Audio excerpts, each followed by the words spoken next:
भाडा पनि गर्नुपर्छ त। एक दिन गिलास तोडिदिएँ, एक दिन खाइन तिराइदिएँ, एक दिन त्यो दाल ढलाइदिएँ, त्यो दस करके हालेँ, दुःख सुख यताउति सोच्यो होला मोटा हुँदा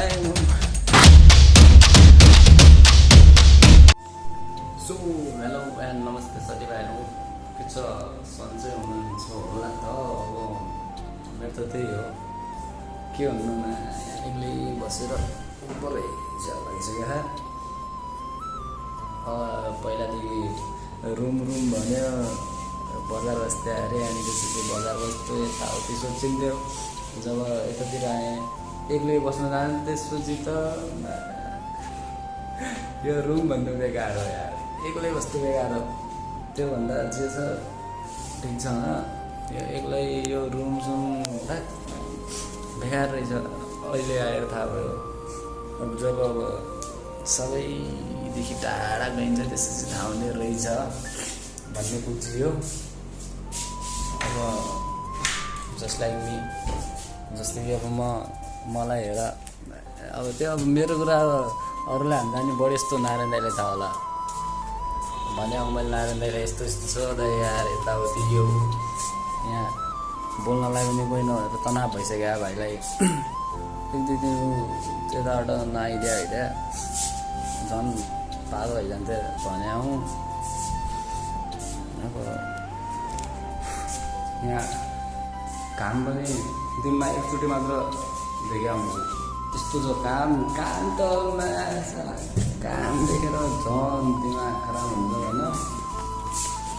काम भन्नाले अब त्यस्तो ऊ पनि छैन, त्यही पनि हुन्छ नि त। अब आफूलाई कोही छँदै छैन, एक्लै छु, अनि त्यसपछि एक्लै त पऱ्यो हो ज्याउ लाग्ने।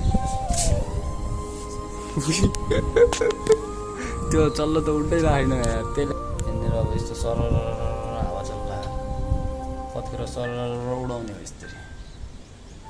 केही छैन यस्तो। म अब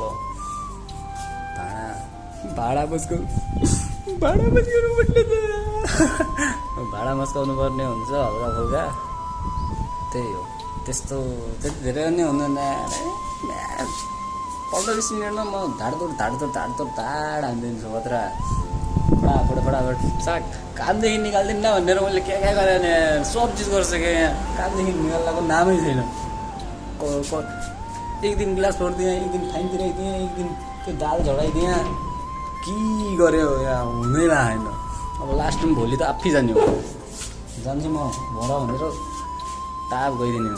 बस्दिनँ त्यसले पागल भए जस्तो भइसक्यो। नबोल्नु हो कोहीसित न केही। म एक्लै घुम्दा लागि चाहिँ यतातिर भन्यो भने त मलाई पागल सुत्ता नि क्या हो। यतातिर आएर त त्यो पानी चेन्ज भएर हो कि क्या हो, पुरा यस्तो दाना आइदिउँला, उपर दाना आइदिउँला खान्। अनि कोहीले त ठिक सोचिदियो होला, मुखमा त्यो पुकार सुकार के हाले कि गुट्का सुट्का यताउति सोच्यो होला मोटा हुँदा म यहाँ केही खाना यहाँ शुद्ध कता प्योर सुध्रिसक्यो म यहाँतिर त। त्यस्तो के मोटाउँ गाला हुन्छ, 2-3 वर्ष यहाँ बस्नुपर्छ। यस्तो खतरा त्यो क्या एउटा मोटा हात, त्यही मोटालाई फेल हानिदिन्छु म। त्यति मोटो हो त्यो, जाने आउँ सबलाई यस्तो खतरा मोटो होइदिनु। त्यो यहाँतिर पानी चेन्ज भएर दाना उपर हुलान्, यतातिर ठिक भयो यतातिर आउलान्, यतातिर ठिक भयो यतातिर आउलान्। अस्ति यतातिर थियो, यतातिर ठिक भएको थियो। आज हल्का यतातिर ठिक भएन, यतातिर यस्तै हो। अब एउटा गिफ्ट हान्ने विचार हो, अब म कसलाई हान्ने हुँ त्यो अब मलाई मात्र थाहा छ। हान्न त यस्तो खतरा सहीवाला भाइब्स आउँछ, यस्तो खतरा गिफ्ट हानिदिन्छ। अनि त्यसपछि ऊ पनि खुसी, म पनि खुसी, सबै खुसी नै खुसी। तर तिमी चाहिँ खुसी नहुनु, तिमीलाई चाहिँ होइन। अब जसलाई हो त्यसले मात्र खुसी हुनु पऱ्यो, अरूलाई त हुने चान्सै छैन। कोही त सोच्नु यार कस्तो माया यो यही एउटा कालो भेस्ट मात्र छ कि सुत्यो होला हेर्नुहोस् दर्शक बिरिन मेरो यहाँ एउटा यो कालो भेस्ट छ, एउटा यो सेतो, एउटा यो कालो छ। म यो कालो र सेतो भेस्ट बाहेक अरू केही किन्दैन, ओन्ली ब्ल्याक एन्ड व्हाइटवाला मात्रै हो होइन, त्यो पनि प्लेनमा। यो मात्र हल्का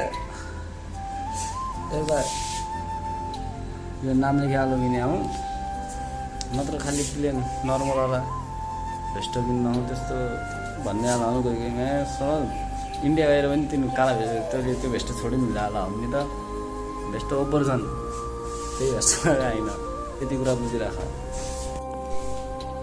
के छ त साथीभाइहरू, वान्स मोर फेरि आइयो त्यही हो म्याम।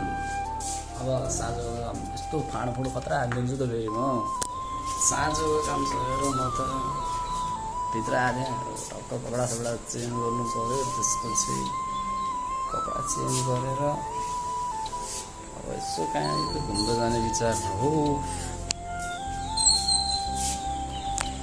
त्यहाँनिर लेची गरेको छ होला खतरा खाले खाने लेची त समातोडेमा धोबिहाल्छ।